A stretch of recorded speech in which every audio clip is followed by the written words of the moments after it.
doing? Hey, I'm Ash Kenyelle, and this is your ultimate vegan food guide for Virgin Voyages. Yummy! If you're vegan, plant-based, vegetarian, or even just dabbling, you know the struggle of traveling and wondering, am I stuck eating a plain salad with random toppings and boring potatoes again? The struggle meals are real, y'all, but not here. No more piecing together sides from the menu or just skipping dessert. Nope.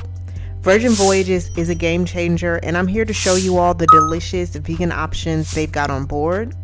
I went on a 5-night cruise in September 2024, sailing out of Miami, Florida, and hitting up Costa Maya, Mexico, and Bimini, Bahamas. Let me just say, this trip had it all. Gorgeous views, calm waters, chill vibes, nonstop fun, and most importantly, food. So much food. And yes, plenty of it for vegans too. The ship itself, super cool. My room was nice, though I gotta say the bathroom and the standard rooms could use a little more space, but everything else amazing. The parties were lit. Scarlet Night was next level. The shows were a blast. The pool was the perfect spot to relax, and the gym classes had me working up just enough of an appetite to hit up all the dining spots. But enough about that. Let's get to the good stuff, the food. If you've been worried about what you'll eat on a cruise as a vegan, don't stress. I've got all the deets on the best eats, so grab a snack, preferably vegan of course, and let's dive into the world of vegan cruising. Let me tell you, on Virgin Voyages, ordering vegan food is super easy. Every menu has a handy little key that marks dishes as vegan, vegetarian, or gluten-free. No more playing 21 questions with your server or guessing if something's actually vegan. It's all laid out for you, and I love that. Virgin Voyages has 6 specialty restaurants: Razzle, Dazzle, The Wake, Pink Agave, Gunbae, Extra Virgin, and the Test Kitchen. Most of them need a reservation, but if they're not too busy, you might luck out and snag a walk-in spot or grab a seat at the bar. Now let's talk food. The first specialty restaurant I tried was Razzle Dazzle, and I loved it so much I went 2 times. They serve breakfast, brunch, and dinner, and let me tell you, everything I tried was chef's kiss. For dinner, I went all in with the Nashville hot cauliflower, crispy, spicy, and paired with the vegan ranch sauce that was so good, and the fried green tomatoes and okra with this fresh chili herb sauce that added just the right kick. I also had a dessert that was kind of a surprise. It was this red and white chocolate shell filled with the brownie, and the server told me, yup, the whole thing is edible. Not what I expected, but hey, it was delicious. For brunch, I kept it classic with a banana muffin, avocado toast, a sage impossible patty, and fresh fruit. Everything was so flavorful, and honestly, Razzle Dazzle became my favorite restaurant on this ship. Fun fact, I did some digging and found out that Razzle Dazzle used to be primarily vegetarian and vegan, but they added more meat dishes to the menu later on. Now why they go and do that? Makes sense though. Out of all the restaurants, they still have the most vegan options by far. If you're vegan, this spot is a must try. Next up, I tried The Wake, and let me tell you, it's giving very classy, very upscale, very bougie, very demure. The aesthetic, gorgeous. But when it comes to vegan options, let's just say it's giving very limited, very lacking, and very, is this really all I can eat? The Wake has a brunch menu and a dinner menu, but for vegans, it's slim pickings. There's exactly 1 vegan brunch option, 1 vegan dinner option, and 1 vegan dessert option.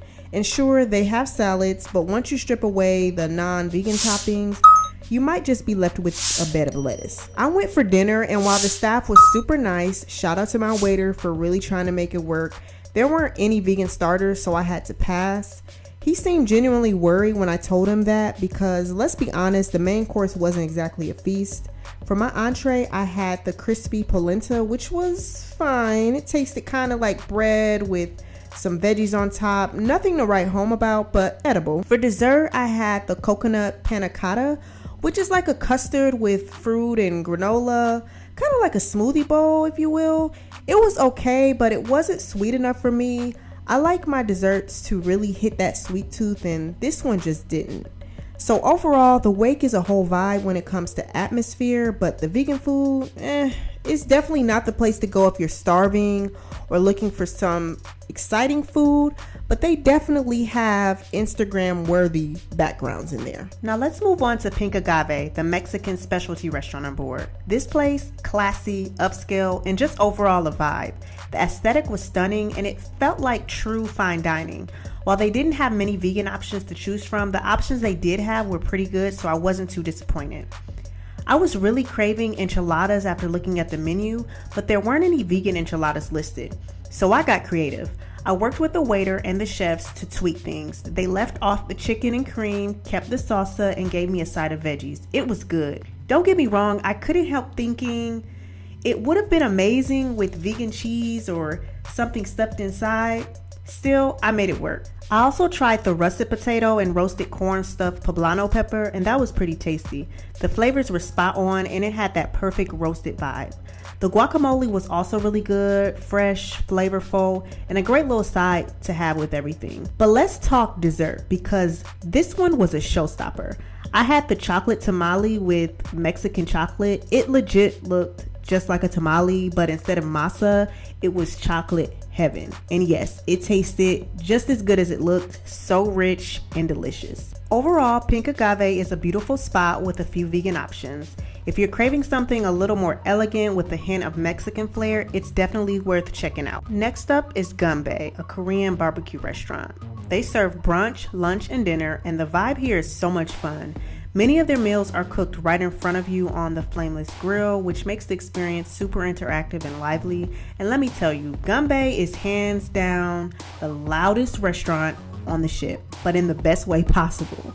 Here's why. They play Korean drinking games during your meal. The staff even brings you a bottle of soju, a super popular Korean alcohol, so you can really get into the spirit of it.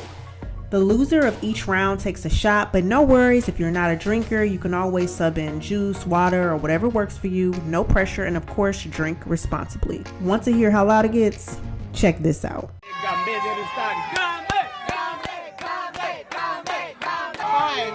7, 8, 10, 11. Now let's talk about the food.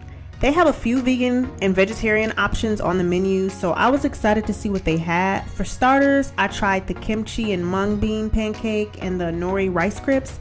The pancake was decent. It wasn't quite what I imagined, but it wasn't bad either. The rice crisps, cute little snack vibes. For the main course, they cooked up assorted mushrooms, vegetables, and brown rice on the grill. It was okay, but honestly, I wasn't fully satisfied. I kept thinking it needed something extra to really hit the spot. Now, the dessert, that's where things turned around. I had either mango ice cream or maybe mango sherbet. Whatever it was delicious. The desserts was hands down my favorite part of the meal. Overall, Gunbae was a fun experience with okay vegan options. The vibe, the games, and the social energy makes it worth a visit, especially if you're looking for something different and lively. Next up is Extra Virgin, the Italian restaurant on board. I actually snuck in as a walk-in without a reservation and managed to snag a seat at the bar, so hey, it's possible if you're feeling spontaneous. The vibe here is super elegant and the decor, beautiful. They have a few vegan and vegetarian options on the menu, so I was curious to see how it stacked up. First things first, they bring out complimentary bread and oil, and let me tell you, it was delicious. Nothing beats bread, right?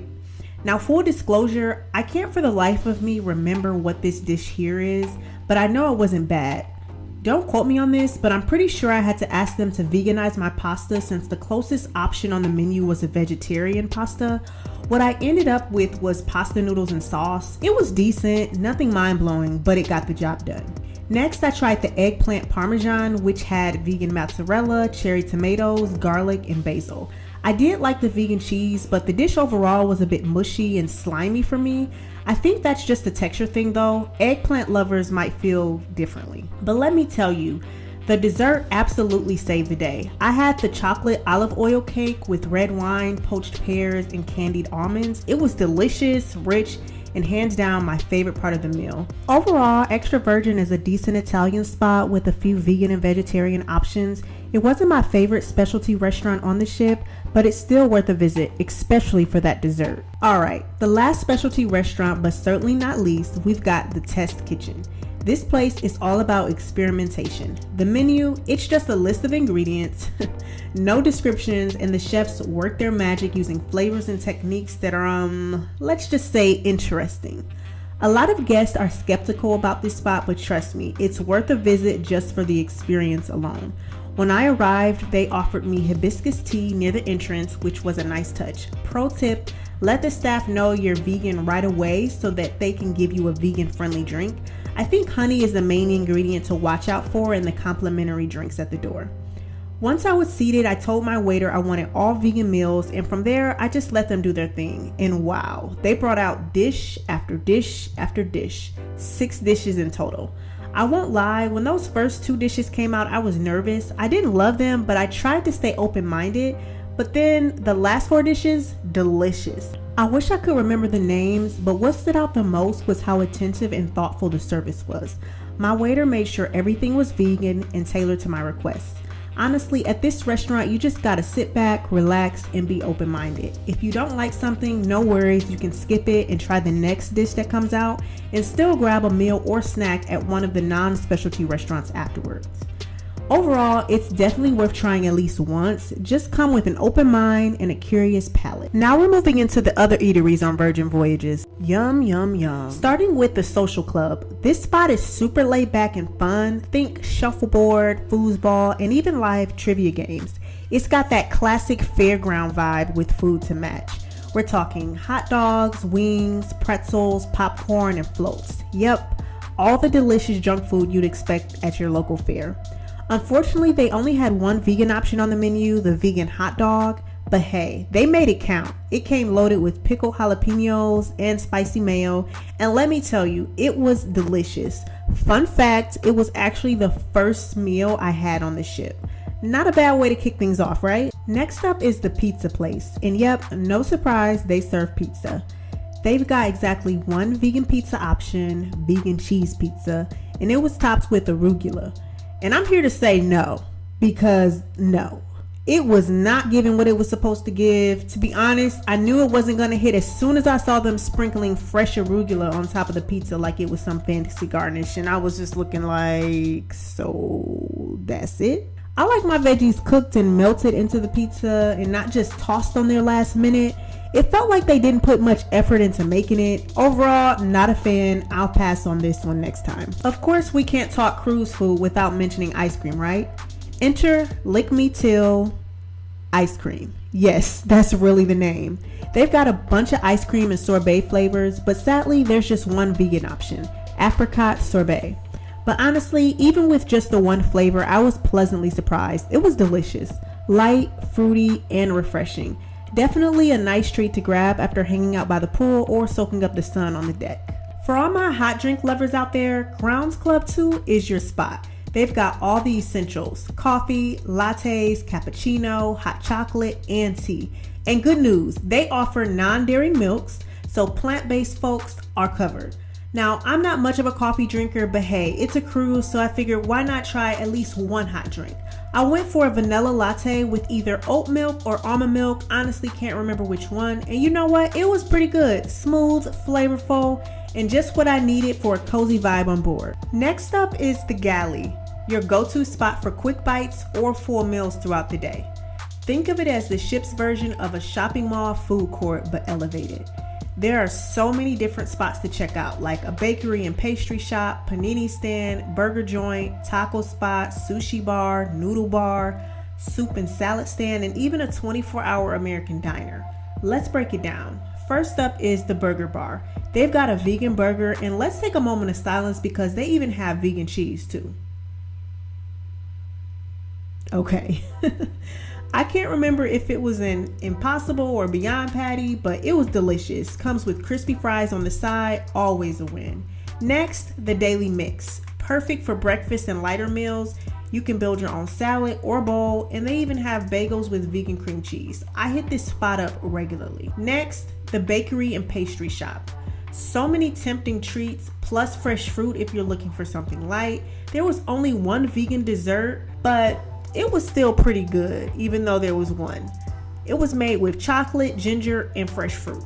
Next, the sushi bar. I tried the vegan veggie sushi rolls, but honestly, they didn't really impress me. Lastly, the American Diner. This spot had vegan hash browns, crispy and just right for breakfast or a snack, but that was all that they had there. All in all, the Galley has you covered with some solid vegan options. Whether you want a light meal or something heartier, there's a little something for everyone.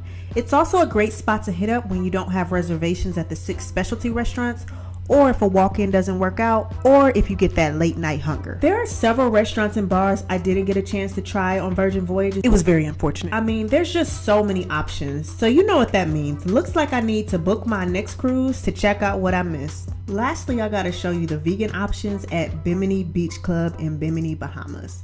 This spot is only available if your ship docks there, but trust me, it's worth it. First off, the Bimini Beach Club is stunning. There's a bar, restaurant, swimming pool, beach vibes with sand between your toes, entertaining music, gorgeous views, and just an all-around good time. But now, let's get to the most important part, the food. They had several vegan options on the menu like West Indian pumpkin curry, Bahamian mango and macadamia salad, crispy cassava, Caribbean rice and black beans, tropical fruit salad. The vegan options were popping for sure. They even had a few vegetarian options too. I personally tried the West Indian pumpkin curry and the Caribbean rice and black beans, and both were absolutely delicious. Definitely a must try. So that about wraps up the ultimate vegan food guide for Virgin Voyages. I hope this helps you plan your foodie adventures on board. My only major ask, I really hope they add a nut-free symbol to the menu key for those with nut allergies, because it wasn't there during my cruise. That would make things a lot easier for people with nut allergies. Now make sure to subscribe, like, comment, and share this video. Let me know in the comments, have you cruised with Virgin Voyages? How did you like the food? For my fellow vegan foodies, what was your favorite spot to eat? And if you haven't cruised with Virgin Voyages yet, which restaurant are you dying to try when you book that cruise? As Virgin Voyages says, see you soon. Catch you in the next video.